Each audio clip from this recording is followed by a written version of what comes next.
Allez, salut à tous. Aujourd'hui, on se retrouve pour un petit unboxing et test d'un stylo 3D. En fait, avec toutes les imprimantes que j'avais, je me suis dit qu'à un moment, il fallait bien que je teste ce truc.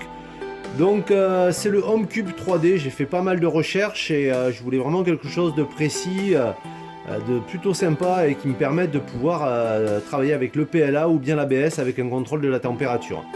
Donc, j'ai choisi ce modèle qui est fabriqué par toujours par des Chinois en Chine, mais il a les normes CE, tout ça, ce que je recherchais, et quelques spécificités. Alors je vous montre un petit peu ce qui a marqué. Il prend le PLA et l'ABS, 1,75 ce que je voulais, avec une buse de 0,7. Température d'ajustement pour l'ABS entre 190 et 220, c'est un petit peu limite, et le PLA entre 160 et 200.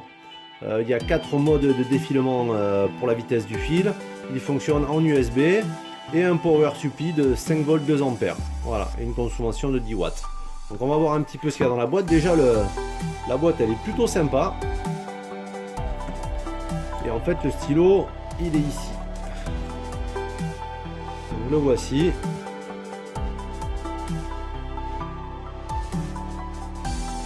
Ici on a les arrivées pour les alimentations. L'alimentation, le fil.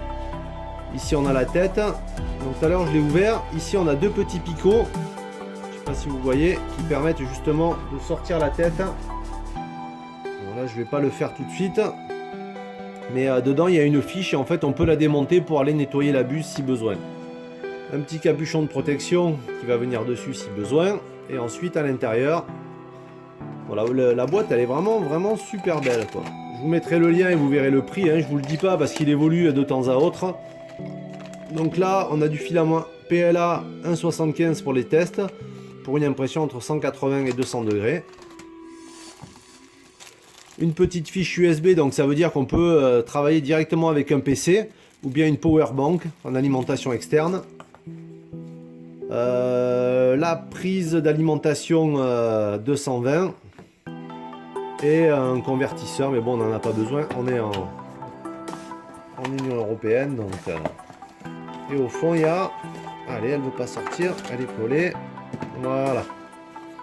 Donc là ils nous ont mis une petite plaque de travail sur laquelle on peut venir faire son print, hein, tout simplement. Un petit manuel qu'il va falloir que je bûche, et ici on a quelques petits logos, hein. Il suffit de venir contourner les tours et de venir après avec la matière en changeant le PLA, ben voilà les résultats qu'on peut avoir avec ce stylo.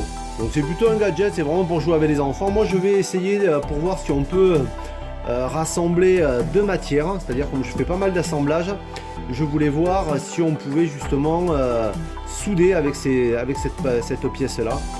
J'ai regardé un petit peu, ici on a une buse en céramique, vous voyez, donc c'est pas du laiton ni de l'acier, c'est vraiment de la céramique. Et en fait toute la partie chaude est à l'avant et à l'intérieur il y a le moteur ici avec les boutons poussoirs. Et ici on va sûrement pouvoir réguler la température. Concernant le manuel, qu'est-ce qu'on a? Est-ce qu'on l'a en français? Donc là on a en anglais, en allemand, en chinois, et on l'a pas en français. Mais bon, ça doit pas être bien compliqué, hein. Ok, bon, écoutez, je vais brancher tout ça et puis on se retrouve pour la suite. Donc voilà, on se retrouve sur la suite. Donc là j'ai branché, ça m'a pris 2 minutes en fait. Ici on vient brancher l'alimentation, donc je me suis mis sur le 220, hein. Ici on choisit entre PLA ou ABS, je choisis PLA. Et là il va monter, ça monte assez vite en température. Je vais préparer mon petit fil que je vais venir insérer là derrière.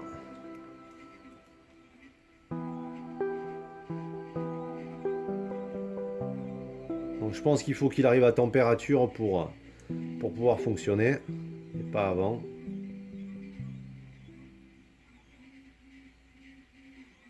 Voilà, j'ai pas trop lu la notice, hein, je vous le fais un petit peu en direct.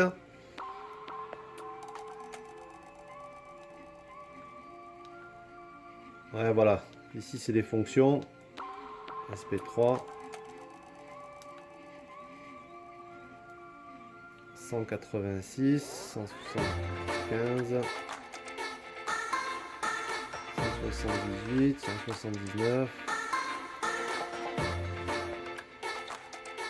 Ça c'est les vitesses en fait. Les vitesses de débit. Donc là on voit que ça commence déjà un petit peu au bout à sortir parce qu'il a dû être testé. Et voilà. Là il prend le filament.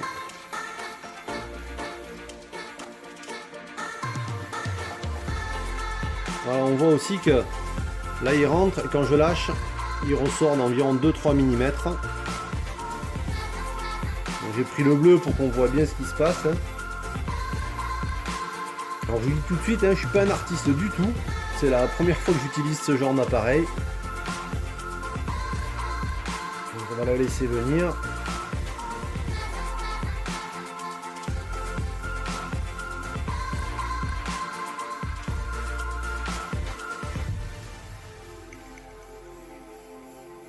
Donc là ça rentre toujours derrière. Ça devrait pas tarder à sortir.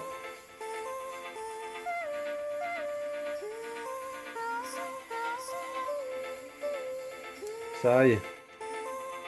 Hop, ça sort.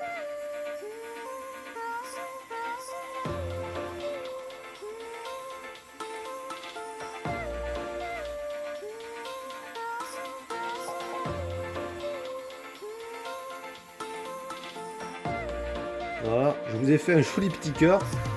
Ça colle pas mal quand même. Je vais voir si je peux pas faire un petit pendentif.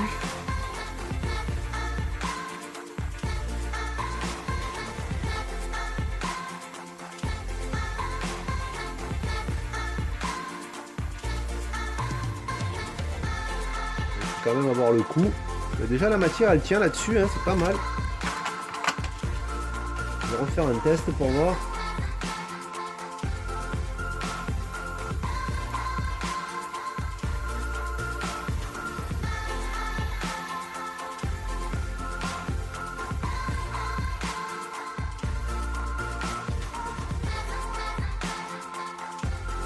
Ça tient en hauteur.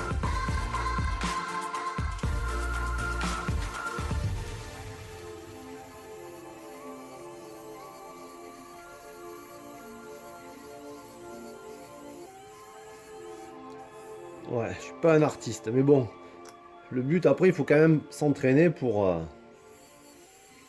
y arriver.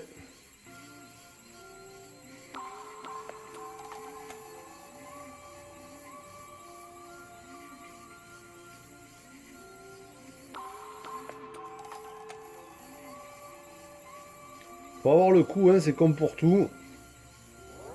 Une fois qu'on a trouvé le truc.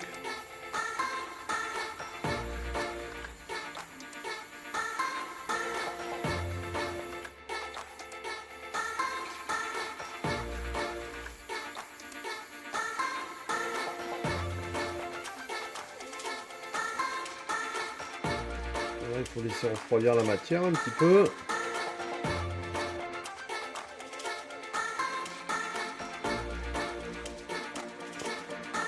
Je vais faire un truc comme ça pour voir.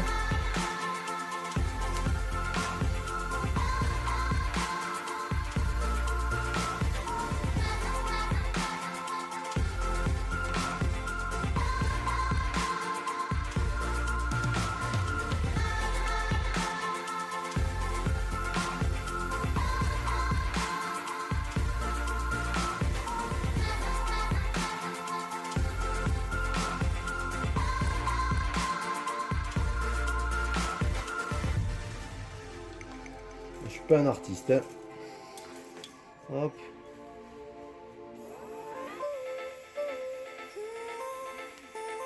Oula, si je l'ai sorti. Non. Non, j'ai pas appuyé sur le bon bouton. J'ai appuyé sur celui-ci. En fait, c'est l'extraction. Je vais l'éteindre. Parce que sinon, je vais mettre 2 heures à le rallumer. PLA. Ok.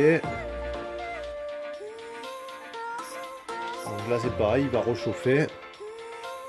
Mais voilà, c'est pas mal. Ce petit plateau, déjà, ça permet de bien coller la première matière. Puis après, bon, on n'a plus qu'à aller s'amuser. Je trouve que c'est assez ludique pour les enfants, la buse. On peut pas se brûler. Vous voyez, je suis à 186 degrés. Ça chauffe, mais c'est pas C'est pas comme une buse d'imprimante 3D, hein. Ouais. C'est pas mal. On va laisser ressortir, je vais finir mon petit bibi. Toujours à 186 degrés. Après pour l'ABS, je sais pas, ça risque d'être un petit peu plus difficile, surtout qu'il y a du working, mais bon, ça doit être plus solide. Mais je pense que pour faire des petits jeux, ou pour s'amuser à dessiner, faut trouver la bonne vitesse d'extraction. Et voilà, et quand je finis, je reste appuyé ici, je crois, quelques secondes. Et là, il va me retirer entièrement le filament. Donc voilà, bon, c'est un petit gadget plutôt sympa. On a un petit capuchon de protection pour terminer l'opération quand on a fini. Ça fait le travail, franchement ça fait le travail, c'est bien fourni pour le prix, je crois que je l'ai eu à 40 ou ouais, 40 €, un truc comme ça là sur Amazon. Je vous mettrai le lien un petit peu plus bas, mais voilà, un produit sympa quoi. Voilà pour cette petite présentation. Allez sur ce, on se retrouve pour de prochaines vidéos. Ah, ciao.